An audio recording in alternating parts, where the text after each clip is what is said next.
How many of you have ever taken a course on leadership? I suspect several of you have.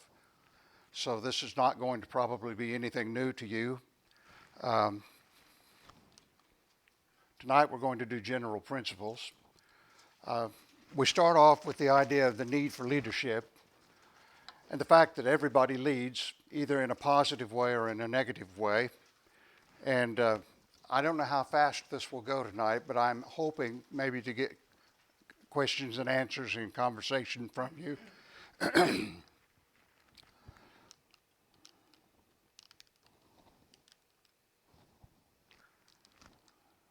Well, let's try again. Where everybody is leading in a positive or a negative fashion, and if we don't have leadership, of course, the church may lack a vision for its purpose in the community more than just being here and representing the Lord. Without the leadership that we need, the church can drift aimlessly and simply keep house and keep the doors open. We might not have goals, or we might not have practical plans to attain those goals. So without leadership, the church may fall into error. Strong elders particularly, although that's not the only way we're using the word tonight, without leadership, the church may fall into error. Of course, every Christian is supposed to know the Bible, and of course, some will know it better than others. But we're all supposed to keep an eye out for whether or not we're going down the straight and narrow, or whether we are drifting off from it. I've got a book here that I'm going to refer to from time to time. It's called Christian Leadership Handbook, and I suggest it to anybody who wants to pick up a copy of it. You could probably get it at one of the standard outlets that we use. But he has a quotation in it that I want to put out before you and see what you think about it. Men need to be taught that it is their duty, if they have the ability, to lead God's people. What does anybody think about that? Does that sound reasonable, or is that expecting too much? God gives us abilities. If one of those abilities is to lead in whatever capacity, it's our duty to do it. Okay, well, that's what he said. And I wanted to see what, anybody agree with it? Hands up. That's certainly a biblical principle. At least a couple of places in the Old Testament talks about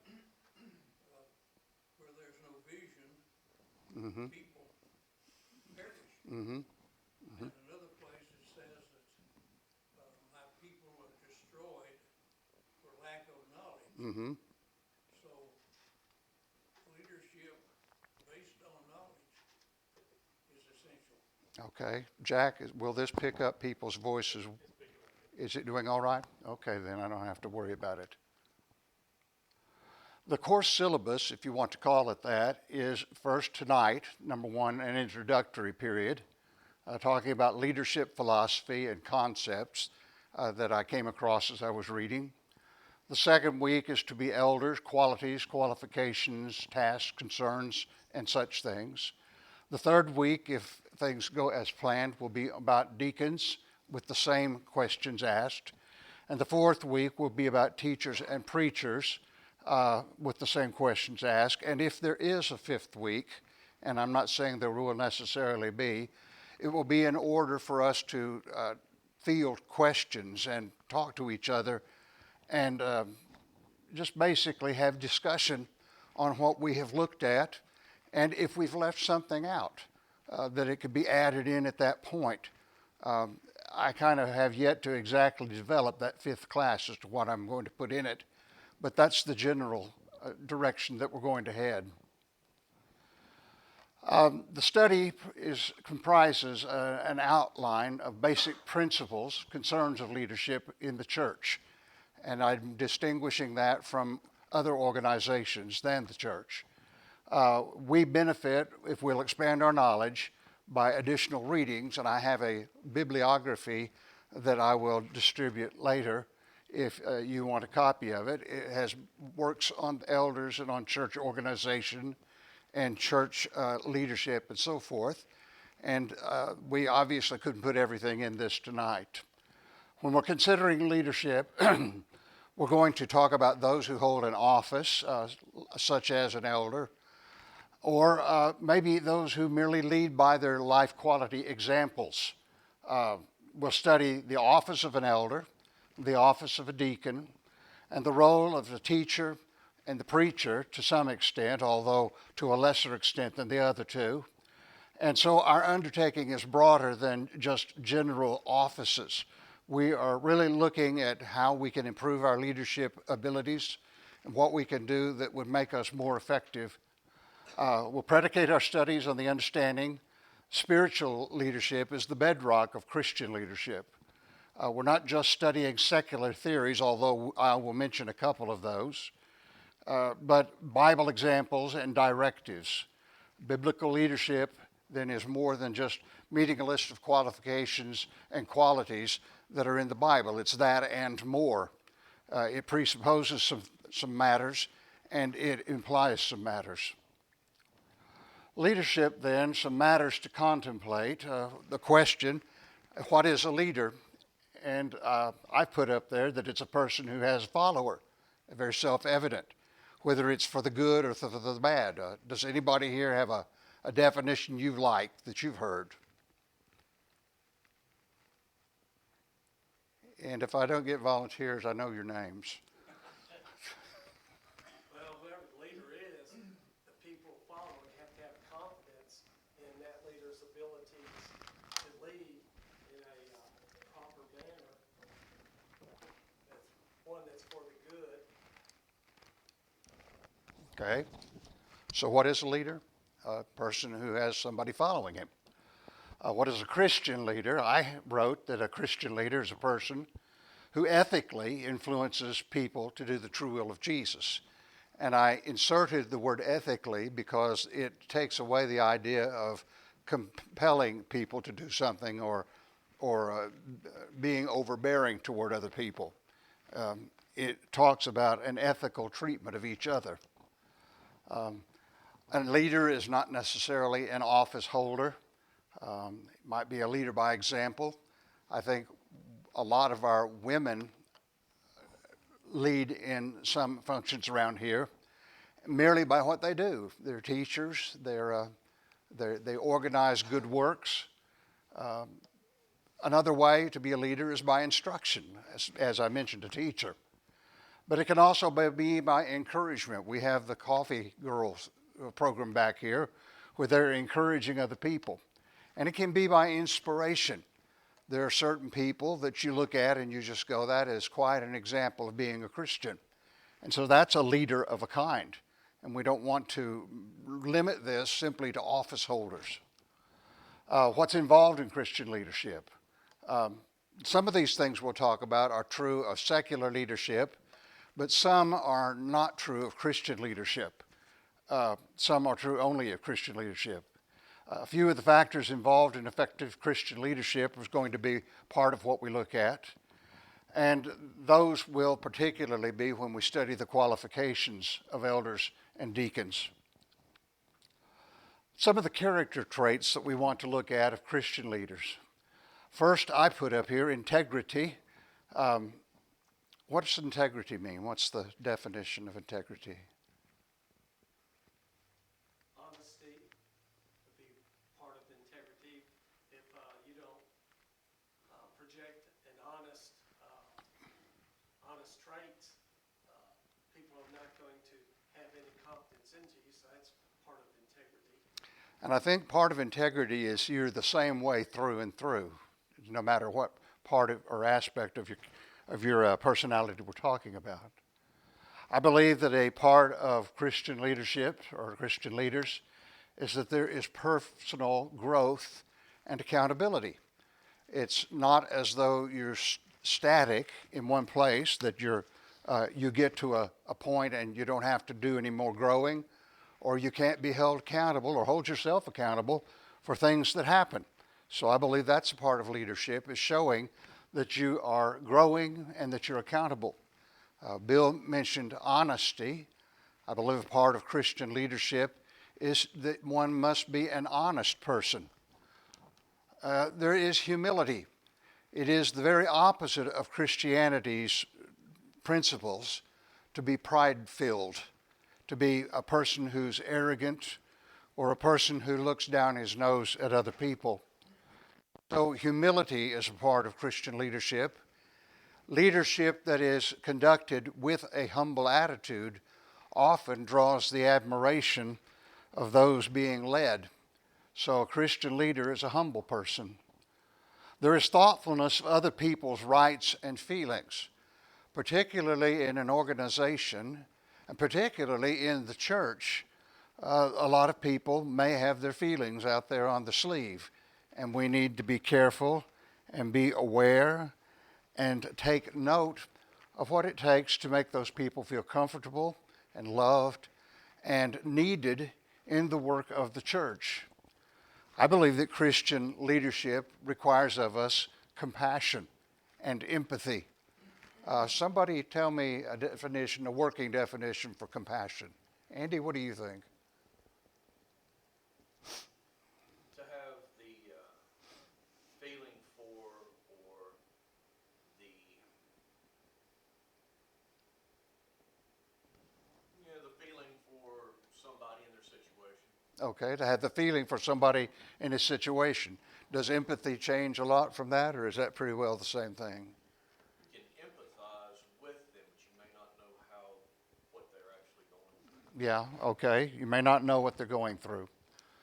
I believe also that Christian leadership requires an evenness of temperament, not easily angered, not easily discouraged. Things like that are beneficial.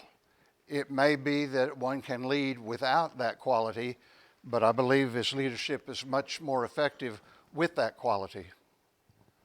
Some more things that we could think about. I believe that Christian leadership requires of us that we put forth our best intelligence, that we take seriously what we're doing and apply our mental acumen to it so that we can give the Lord our best.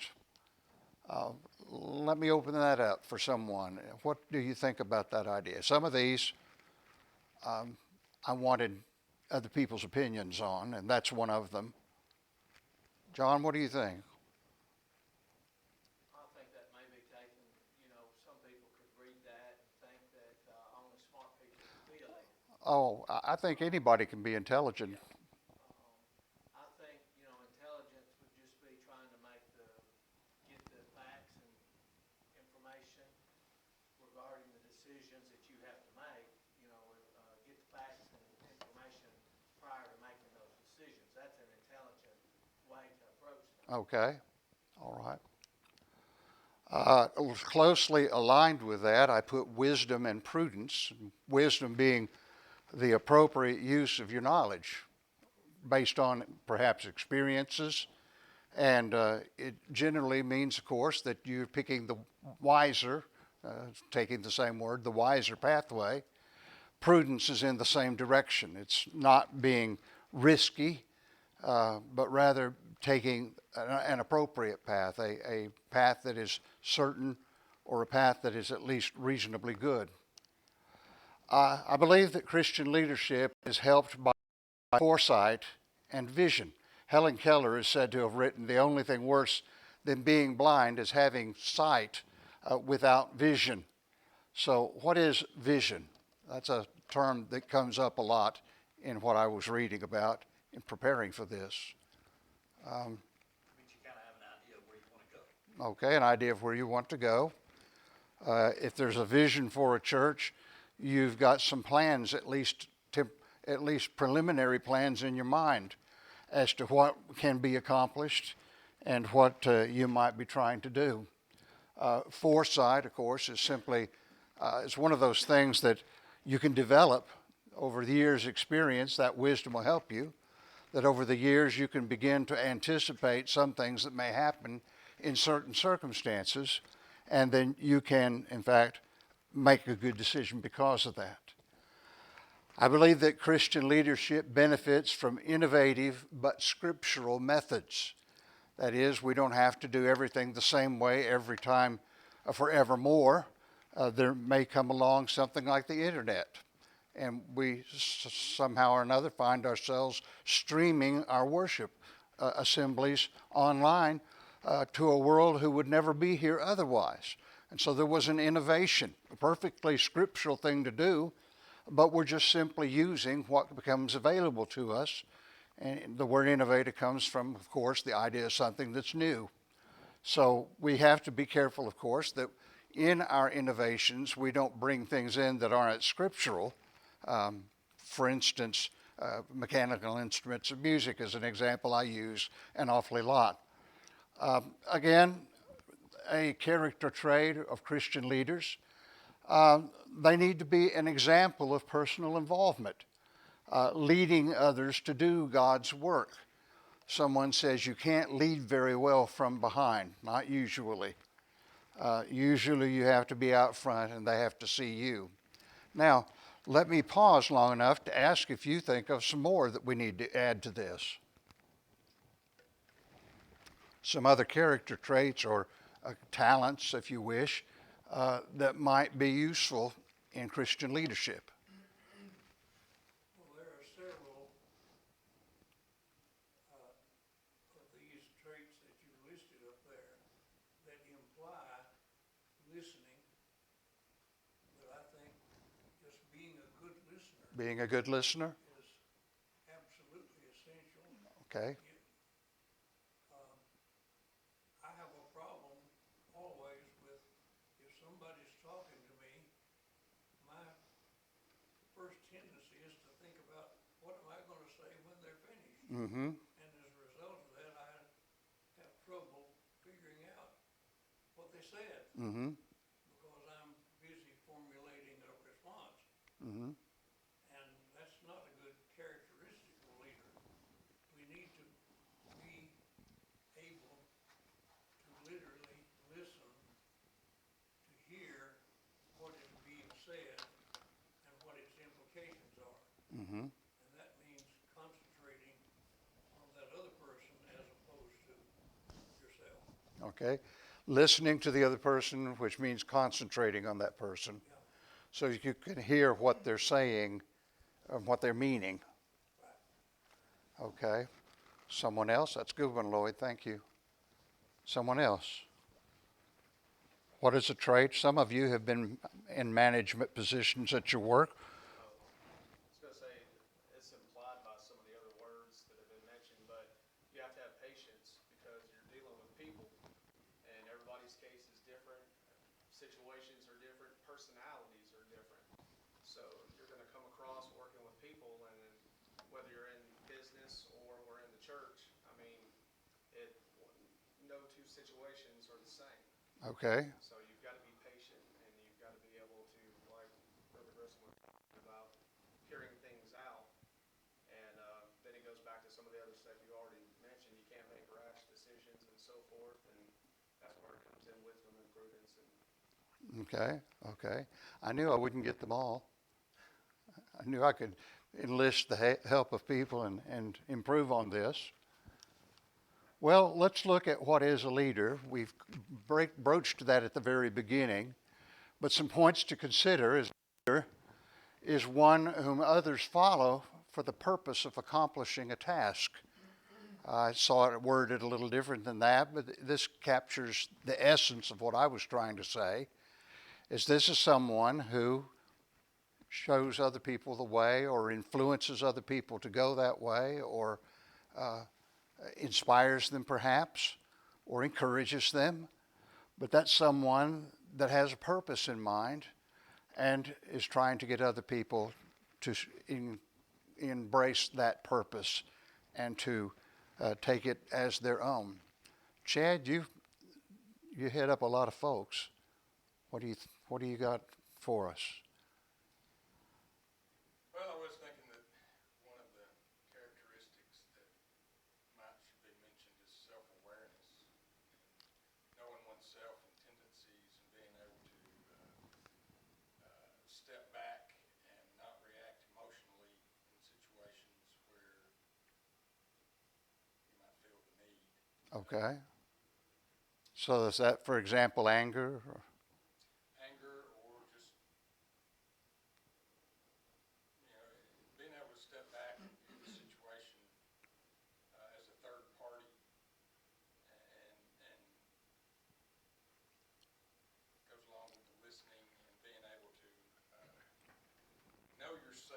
that you can help others. Self-awareness is what you said. Kind of helps keep from making rash decisions. Yes. Okay, to keep from making rash I decisions. think the best word that you've used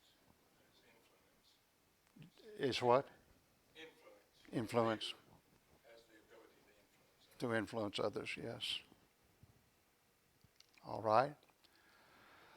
I mentioned also already that if a leader can be in an official capacity or can be an informal leader, someone that says, come on, let's go over and do this thing. That's an informal leader, but he's accomplishing something, he or she. We noted the fact that everybody influences others in some way or another.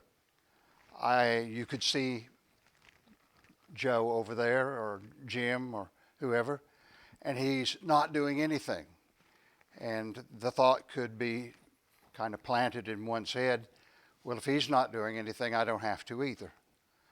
Or if you see Jim or Joe doing something, you go, well, if he can do it, I bet I can do something too, and maybe I will. So it's kind of a subliminal thing.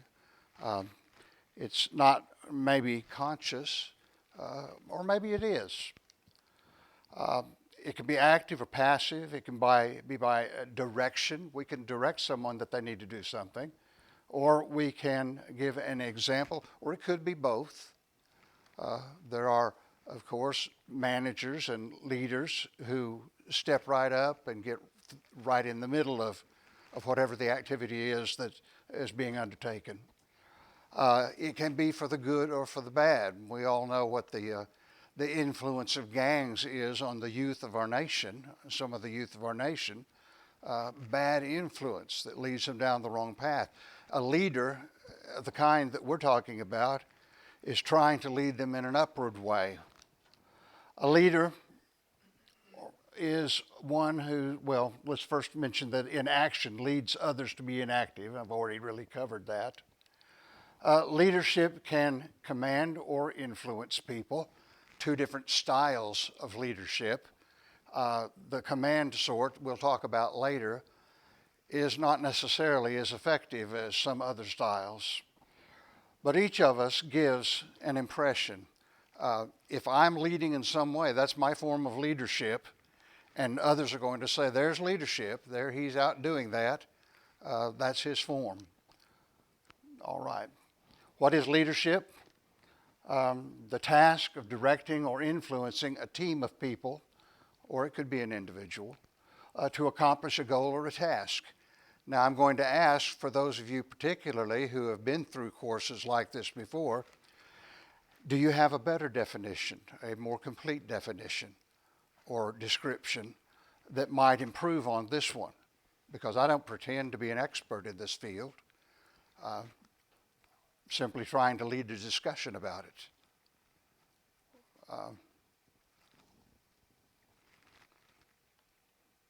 David, what do you think?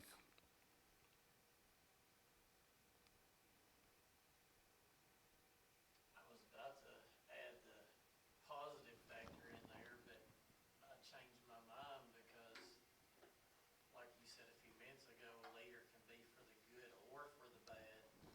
And so that definition there, be it a positive or a negative leader.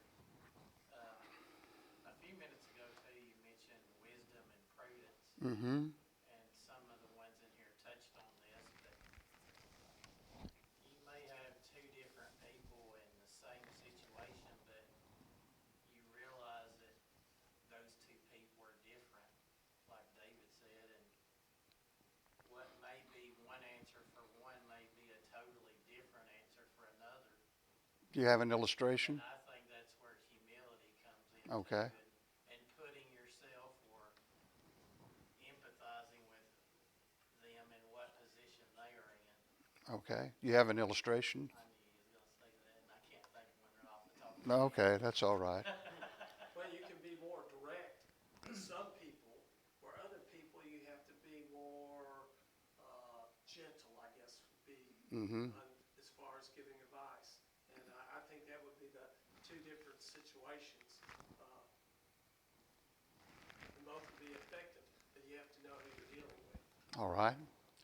All right. Well, actually, leadership is, it's more a role than a task.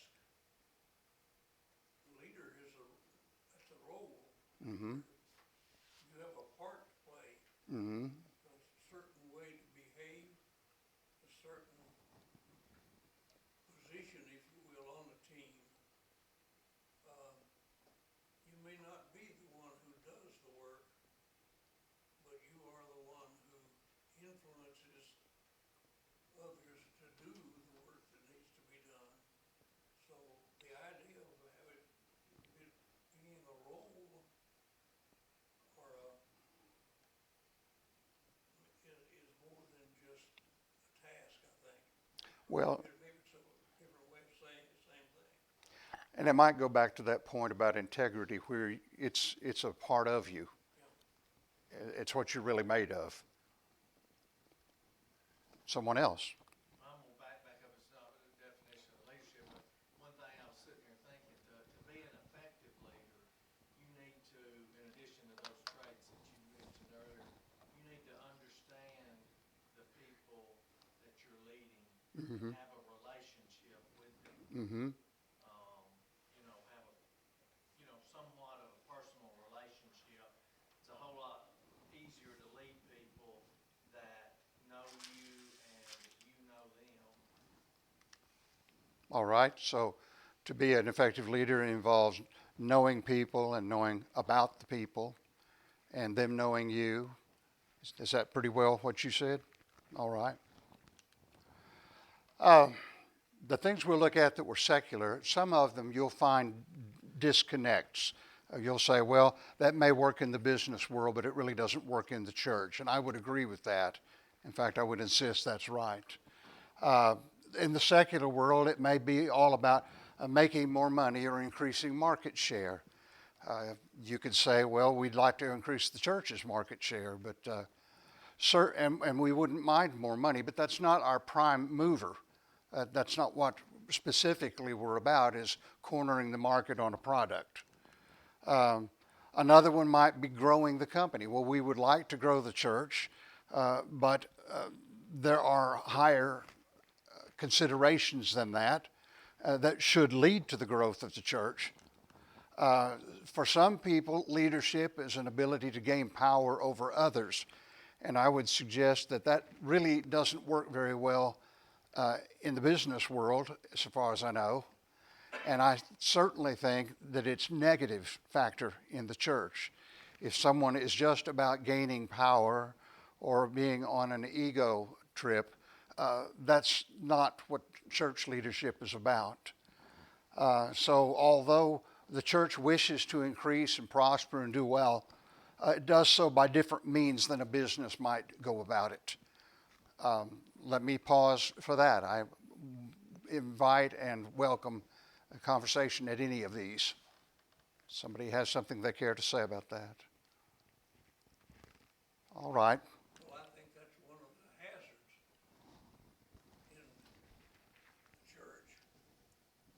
We can grow by some introducing some ideas and practices that are not really a part of the Bible. Right, right. And it may grow the numbers, it may grow the membership, it may grow the money, it may grow this or that, but it doesn't increase our spirituality, and particularly it doesn't advance our journey to heaven. Okay. And that kind of connects a little bit with when I talked about it being scriptural. Somebody? Back up there. We sit there and what Lloyd said, we don't want to start opening the doors and just having gimmicks Mm-hmm. to get people in. Right. But when we say the church wishes to increase, but not in the means that a business increases, what do you mean by how does a business increase that's different from what a church would be? Well, maybe I'm wrong, John. Well, generally, you wanna grow the church through love. I Okay. mean, you love everybody, you want them to be there, you want them to go to heaven. A lot of times business, you can grow a business through cutthroat. A lot of people do it through cutthroat. I'm thinking about a ways. bank.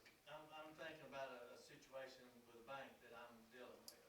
So I have been at a bank for a long time. I'm still there, but when I started, the president of the bank, he'd meet you at the door. He'd learn your name. Mm-hmm. He'd speak to you. The tellers were friendly. People were, when you had a problem, they attempted to help you within the organizational structure that they had. Mm-hmm. They were friendly. Okay, well, over time, that president, the bank president, he retired. There's a new bank president that's been there 4 or 5 years. He doesn't know, me when I walk in the door.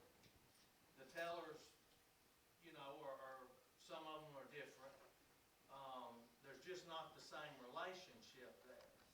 So then some of their employees moved over to another bank.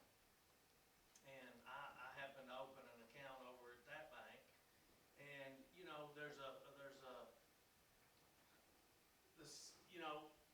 I pulled up to the drive-through window and the branch manager come over and spoke. Mm-hmm. Come out of their way to come over and speak. How you doing today? Everything going good? Yada, yada. So I think, one way to make a business grow is by being friendly, and that goes back to Jack's thing about, the church growing through love. Okay. Showing compassion and friendliness and a genuine concern for the customer, if you will. Mm-hmm. For us as a church, I mean, you could look at it like, the people in this community are our customers. Are we showing that love and compassion and interaction with them? Well, I was thinking more in terms of here's a sales quota, and if you don't meet it, certain things happen to you. Huh? You don't meet it, we'll kick you out. Something like that. And that it all came down to the bottom line, the money. That's the part that maybe I didn't distinguish well enough. That's what I was talking about in a business. Now, how that relates to some of your different jobs, I may not know. I may just be unaware. Well, I think of one thing that you never can forget. That is, the church is a volunteer organization. You gain membership and influence by people giving it to you. You don't command it. You don't coerce it. You don't do anything other than, as John just pointed out, the branch manager who came and greeted him and had a talk with him, that made an impression. And it's a different impression than the guy who replaced the president but don't know anybody, Mm-hmm. don't know who his customers are. Mm-hmm. Yeah, I go in that bank, he's back in his office over with the door shut, and you can see him through the window, Yeah. Now, he may be a super nice guy, I don't know, because I ain't had no interaction with him. Well, and again, And my business experience, I see, a lot of people want to talk about businesses and cutthroat and raising the shareholders stake, but, when you come down to, a local business, they increase their business share by how they treat their customers and interact with people. okay. And I'm not saying our church doesn't. I mean, I think we got a great and friendly, but, maybe just distinguish between, there are some things that thriving businesses do that, aren't necessary at odds with Okay. would strive to do. All right. Friendly, Get it. customer oriented, Get a toaster with every account you open up. yeah, right. I mean, become a member, get a toaster. Is that procedures? What John's saying is about relationship. Yeah. You build a Leadership relationship. is influence, and you develop influence with somebody by having a That relationship. Okay. And that goes back to, what you said, it ain't just, an official leader. It's just, it's everybody that's a member here. Mm-hmm. I mean, that goes back on everybody, having that, working to have that relationship. Well, I told you I didn't have all the answers, John. I thank you for the addition. I think church growth, if we look at the church, the true church nationwide, church growth is probably the biggest challenge going forward over the next, I'd say 15, 20 years. That's a huge challenge for the leadership of churches and to keep it within the confines of biblical standards. Okay. All right. Well, certainly churches have fallen on hard times in general, just generally. But that's a different topic for another night. Well, I think a key word here in describing even businesses as opposed to the church is family. If you feel like a part of a family, like the church family, you're going to want to come. You're going to want to be a part of that family. Unfortunately, we have members here who don't feel that. And they might come once and you might not see them again for a month or two. But the ones who are, I guess, I don't want to say true Christians, but dedicated Christians, I'll say that. They're going to make an effort to be there because if you think about your secular family, if you only showed up once a week, that family wouldn't be very strong. Mm-hmm. So if you don't show up at church services and church functions, you can't feel like a part of that family because you don't know what's going on. Well, I certainly know that we have some people here that leave immediately and some who stay around to converse with others. And it makes a lot of difference in who I know better. Right. There are some people, if I want to say hi to them, I have to chase them. It's just the way it is. You know, I think that's just how the relationships grow because you get to know people more out in the parking lot. I know one night Andy and us, we talked, it was 10 o'clock. Yeah, it's 2 hours. We don't normally do that all the time, but we learned a lot. And it's just,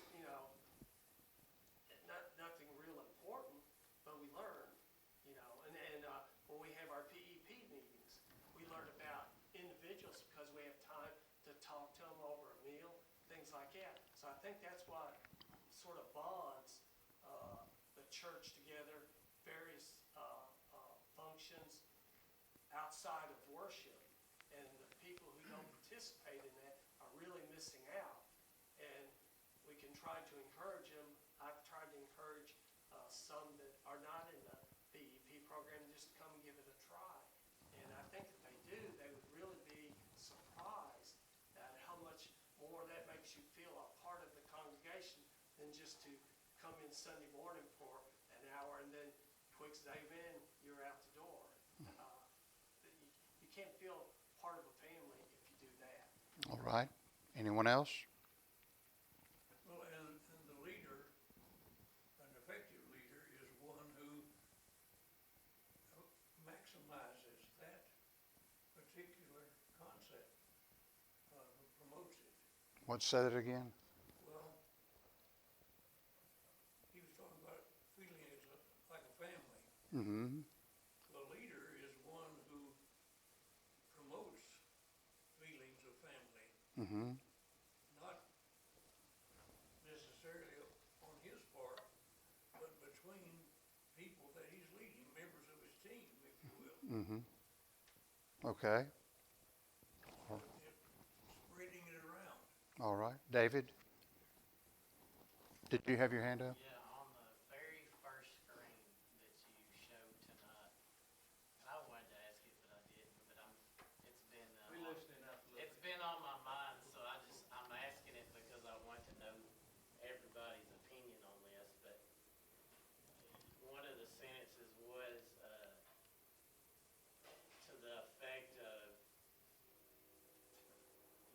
be a leader, and then you put a phrase in there, if you have the ability, it's your duty to be a leader. Yeah, I was quoting someone. The phrase, if you have the ability, I think I know the answer to this, but is it primarily your self-evaluation, or is it the opinion of others that you have the ability? That, The combination of the two. I don't know about that, David. I think it's a combination of the two, but You certainly have to have some confidence in yourself to do it. primarily I think it has to be your own self, and do you want to do that or not? Well, but if other people don't think you fit that mold, it may not work out. That's true. But, you know, I think a lot of people shortchange themselves also. Hmm. And maybe not talking about leading or just doing any work. You know, they feel like they may not be sufficient or adequate, so they choose not to. Well, song leaders would be an example. Right. Some people will not try for various reasons, and some people can do at least a passable job. They, there may be somebody better, but they can do a passable job, and may even be called upon to do that sometime. All right. I think sometimes people want to be asked. They might be willing to do a job, but they might feel insecure about their abilities. But if you ask them, a lot of times, because I found that to be true here, that they would be willing to give it a chance or a shot at doing it. Mm-hmm. And so I think then that might be the encouragement part in behind it as well. Okay. People sometimes sell themselves short on what they can do till they're asked to do it, and maybe then the desire to do that job kicks in. And they usually can do the job. We don't have to be perfect. Right. There's no perfect people here. All right. Anyone else? All right. Some concepts of leadership, and okay, we've been at this about 45 minutes. I was hoping that if we go that long, we'd take a break at an hour to let you go to the bathroom and stuff. Some concepts of leadership. I believe that Christian leadership is to be distinguished from other forms or concepts of leadership. In the secular, there is the autocratic or the dictator, sort of a manager.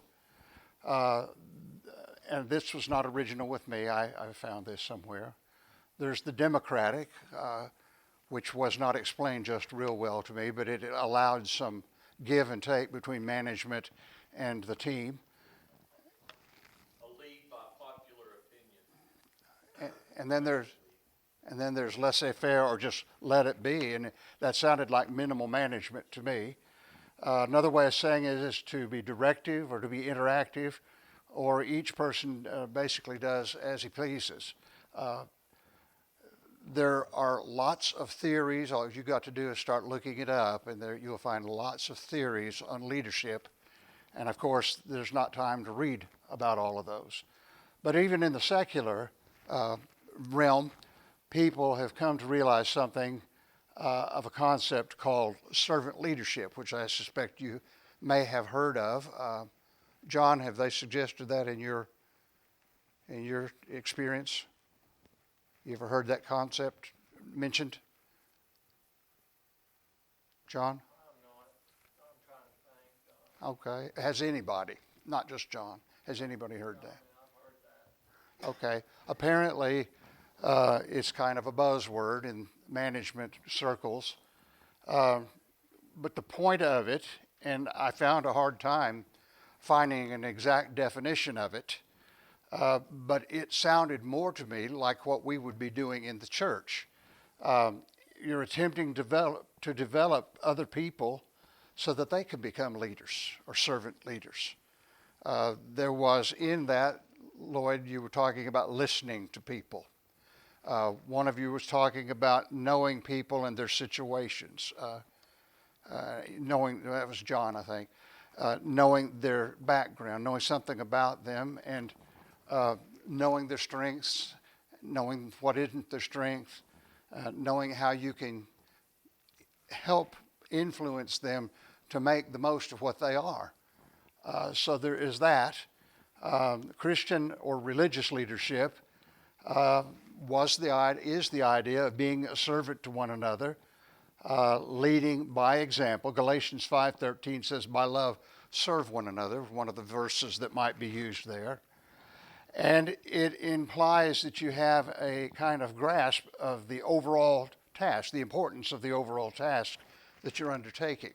So in other words, I'm a Christian, I'm in some form of leadership position, and I've got a grasp of here's some important things we're trying to accomplish, and here's some folks over here that I know them to be perfectly good and capable people, but they're not involved, and I perhaps am able to, through the relationships that Chad was talking about, I might be able to influence them to join in with what we're doing. And as Lloyd said, seeing as it's a voluntary organization, and what we do is voluntary, it's going to take influence more than it is commands and directives in the church. If I'm an employer, and you're my employee, I suppose that literally I could say, do this, and you have to do this, or answer to me. But in the church, of course, it's not like that. So this idea of being serving other people by trying to build them up into leaders of their own, because after all, I'm not going to last forever. You're not going to last forever. One of the quotes, I don't know that I've got it in here, was that the aim of a leader should be to train his own replacement for the coming day when he'll need a replacement. Well, I think that the perfect biblical example is Jesus Christ. All right? He was a servant leader. Mm-hmm. He didn't ask anybody to do anything that he didn't do or wouldn't do. He showed them by example. Mm-hmm. And we are his followers because All right. of the kind of example that he set for us. Which is exactly what our next slide is about. So let's look at it. In Matthew 28, verse 20 and following, the mother of James and John, the sons of Zebedee, came up to Jesus with her sons, and kneeling before him, she asked him for something. And he said to her, "What do you want?" She said to him, "Say that these sons of mine are to sit, one on your right hand and one on your left, in your kingdom." And Jesus answered, "You do not know what you're asking. Are you able to drink the cup that I am to drink?" And they said to him, "We are able." And he said to them, "You will drink my cup, but to sit at my right and my left hand is not mine to grant, but it is for those for whom it has been prepared by my Father." And when the 10 heard this, they were indignant at the two brothers. But Jesus called to them and said, "You know that the rulers of the Gentiles lord it over them, and their great ones exercise authority over them. It shall not be so among you, but whoever would be great among you must be your servant, and whoever would be first among you must be your slave. Even the Son of Man came not to be served, but to serve and give his life a ransom for many." And that isn't an example, like the washing of the feet of the disciples was an example.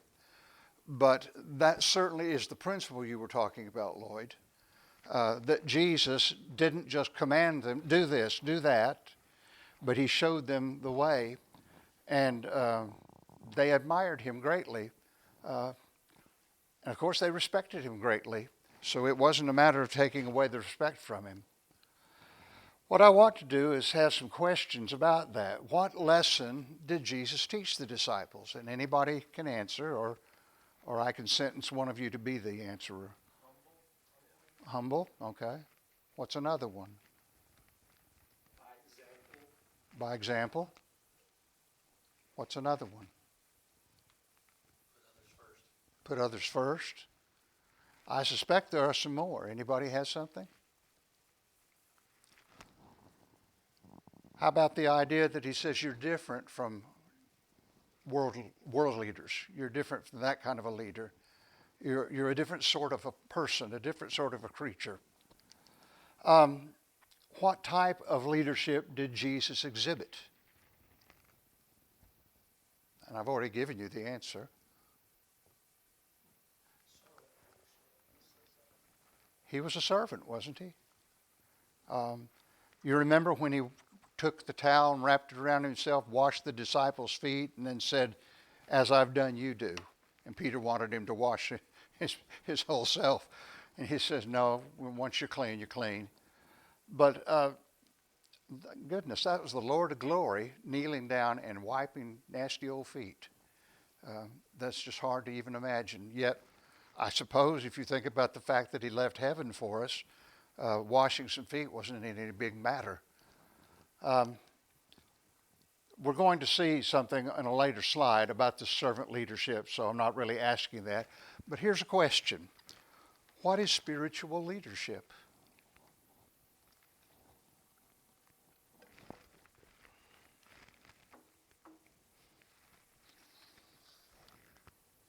To have that same sort of servant leadership attitude and, like we said earlier, influencing those towards Christ. Okay, I think that's a lot of it. There is the influencing of people toward Jesus, or toward matters of spiritual nature, inclusive of Jesus. This Turner fellow whose book I brought to show you says, and this is where I have the quotation, "In a real sense, every leader should have as one of his goals the replacement of himself when the proper time comes." How did that relate to Jesus? Obviously, he worked with the apostles. He knew there was going to come a time when he obviously would have to go to the cross, and he had to have people carry on the message. So he gives us the perfect example of leaving people behind that can carry this thing on, just like our situation here. Mm-hmm. I don't like to think about it, but I know the ages of some of the members, and it's like you said earlier, we're not made to last forever, and I don't want to say it causes worry, but it, I guess, causes concern, because eventually this congregation and congregations period are going to be left in other people's hands, and where do we go from there? So we have to make preparation. Exactly. And that's, of course, is exactly what Jesus did. That's the exact example. I'm glad you brought that out. Glad you did that. According to one website I found, there were 7 principles of servant leadership, and this is just one view. Others may differ with this. You honor others before yourself. You inspire a vision before you set the course. You choose ethics before profit. John, that may answer the question. I was looking at it from a limited point of view, and you were looking at a business from a broader point of view. You empower others before personal gain. You privilege people before tasks. You balance focus with flexibility before you make decisions, and you serve with humility before all else. And this is from a religious college called Point Loma, and there's the website for it.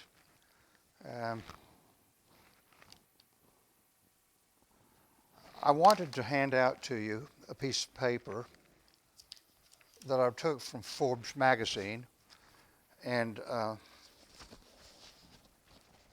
just a moment. Let me start it over here, and if you could pass them along. You will not agree with everything in this article. I don't, at least. And I'd like to ask for some help reading some of this. Which of you would be willing to read out loud? David, would you, when you get it, would you read at least some portion of it out loud for us?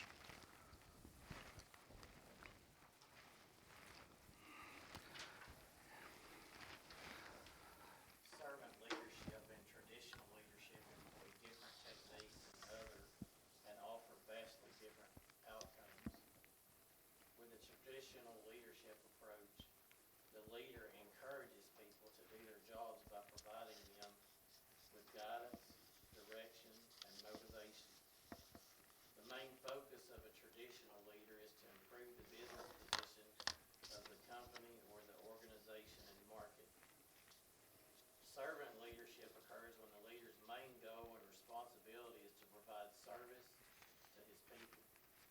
A servant leader focuses on the people that are directly below him rather than the company as a whole. In servant leadership, the leader ensures that the followers are growing in all areas: their profession, knowledge, autonomy, and even their health and physical development. Many believe that when leaders shift their focus from the company to the employees, they are more likely to produce skilled, talented, knowledgeable, and motivated employees, which in turn will help to improve the overall operations and management of the organization. This leadership style has gained immense popularity in the world and is adopted by various top-ranking companies. One of the most prominent examples of such a business model is Google. Google takes good care of its employees, and their employee-friendly policies have remarkably increased productivity and revenue.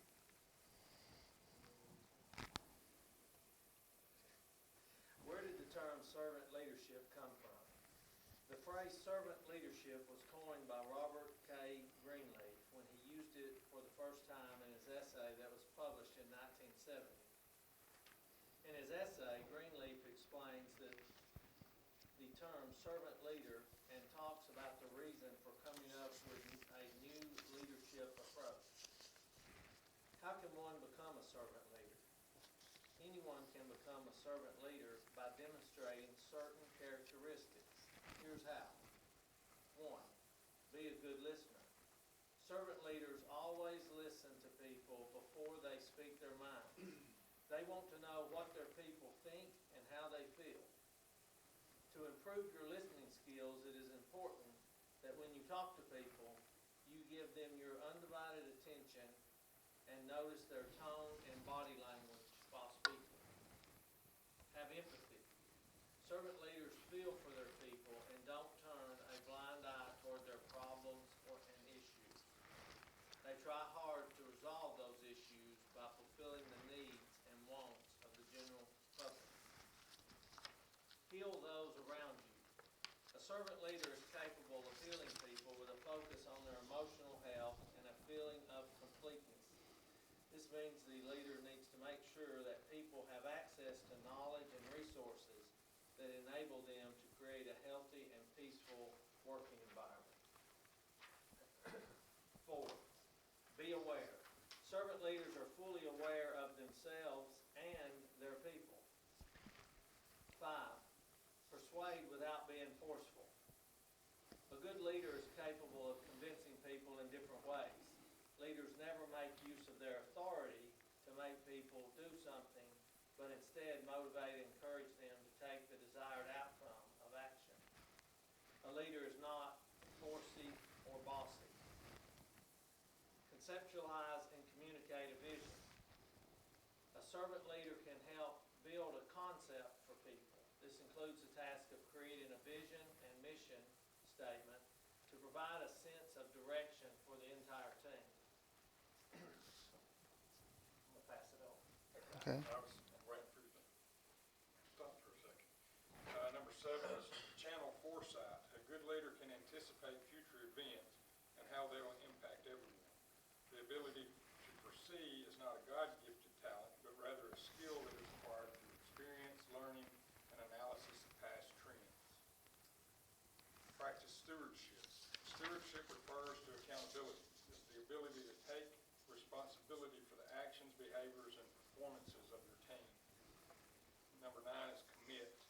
Good servant leaders are those whose main focus is the people, and this makes the leader fully committed to their growth and development. To develop people, it is important to analyze their needs and then cater to them accordingly. 10 is building a community. The leader should be able to walk with and among the people so that the leader can help them by serving What are the implications of service leadership? Greenleaf believed that servant leadership was more of a lifestyle than a technique that could be implemented in one go.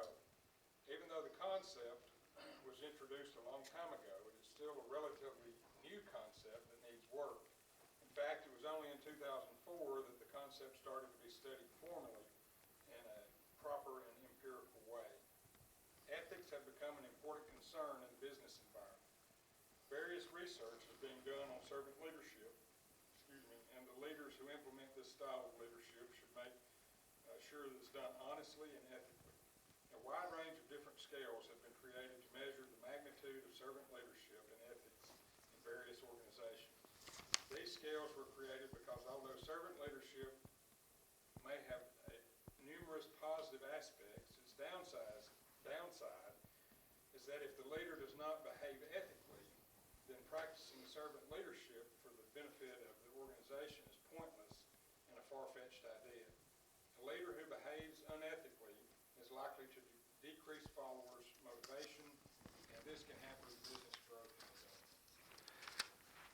I'd like to just point out that many of these things, people pointed on, from Lloyd to being a good listener, to somebody who was talking about having compassion and empathy.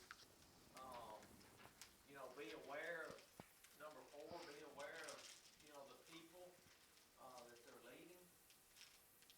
So I think, it's spot on with a lot of comments that people in this room have already made. Well, I thought that it was a useful thing to at least show to you. And see, this is a business thing. Yeah, it is. I think, a lot of businesses in general have gotten some bad rep because there is that cutthroat, sales environment. But, Mm-hmm. a lot of businesses are trying to, work with their employees in this manner,